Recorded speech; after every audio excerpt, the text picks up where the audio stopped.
When it comes to Disney Pixar films, we all know about the stories, characters, and infamous Easter eggs. What's lesser known is how these films are altered for an international audience. It's not just what you hear, but also what you see.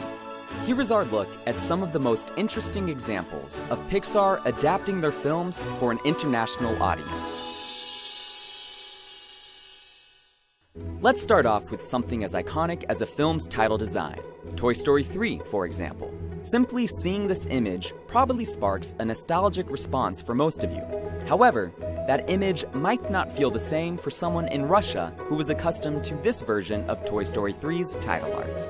This is similar for about every film throughout Pixar's catalog. Let's take a look at this scene from Ratatouille. On the top of the screen, you'll see the English version, and the French version is on the bottom. Abundantly full of words, this scene is an example of how the visuals of a movie greatly differ depending on where you view it. You can begin to understand the thought and consideration that goes into creating multiple versions of every single film. Take, for example, Ellie's iconic adventure book in Up. Here are some examples of what that book looks like in several different languages. An alternative option to translation is to replace the words altogether with images, making that particular moment read more universally. The English version of Up features a money jar with Paradise Falls written on it.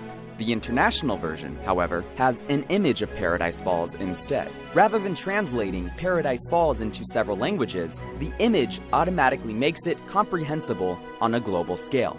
This is the same treatment used in Monsters University.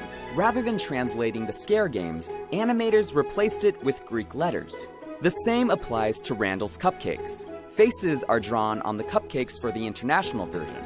International viewers, however, will miss out on the quick gag that you see here. What's especially interesting is when the changes you see are a direct reflection of culture. For instance, animators replaced broccoli with bell peppers in the Japanese version of Inside Out, since broccoli is widely enjoyed in Japan. On a similar note, when Riley's dad is daydreaming, the American version shows a hockey game being played. In the international version, this has been changed to soccer, since it is a much more popular sport around the world. All of this goes to show the time and thought that is invested into making Disney Pixar films unique and appropriate for viewers across the globe. Keep your eyes peeled for how the films vary depending on where you watch them.